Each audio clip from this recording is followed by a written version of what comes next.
All right, let's go ahead and look at the elbow escape from the bottom full mount position.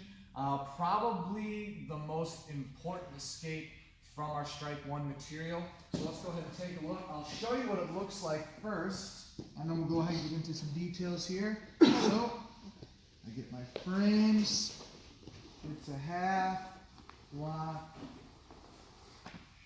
shield, and get them all the way into my closed guard. Okay? So traditionally, how this is shown, and this is the first way that I actually learned the elbow escape, is, I'm going to get my frames, right? I have one arm across his belt. My other hand is going to go on top of that frame while keeping my elbow tucked inside his leg.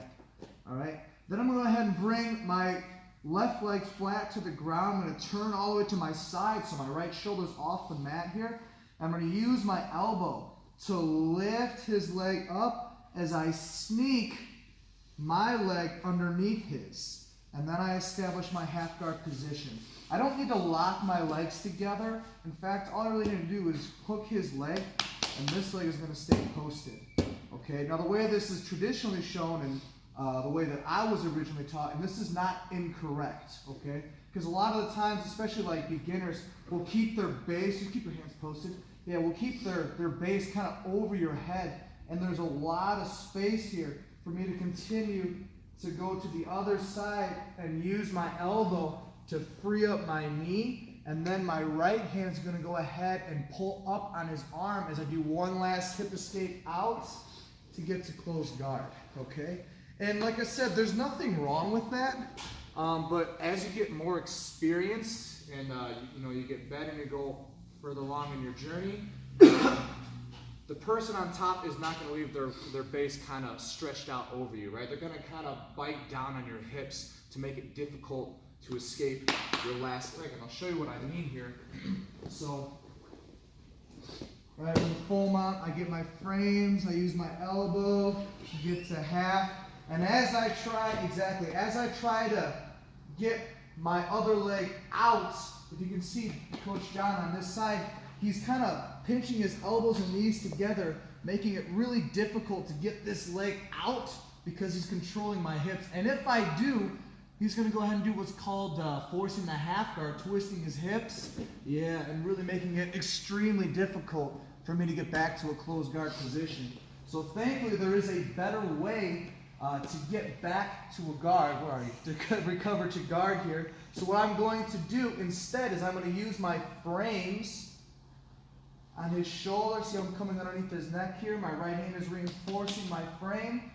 I'm going to use my left leg to hip escape out.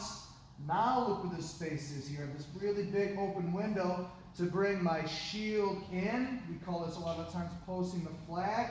Now as I push him away, I create even more space to bring my bottom leg out onto his hip. And now I can come to a guard headquarters where, as you get more advanced, you can start looking to play open guards. Or if you're still learning, right, Strike One material, first day stuff, I can pull him in to the closed guard where I'm in a much better and safer position here. Okay? So we'll go ahead and do this one more time, all the way through. Right away, I want to get my frames, okay? So I want to bring one arm across his belt. The other hand is going to reinforce this frame, keeping my elbow tucked. I keep the elbow tucked so as I get to my side, I lift up his leg, slide my left leg underneath his. Now I'm holding the half guard.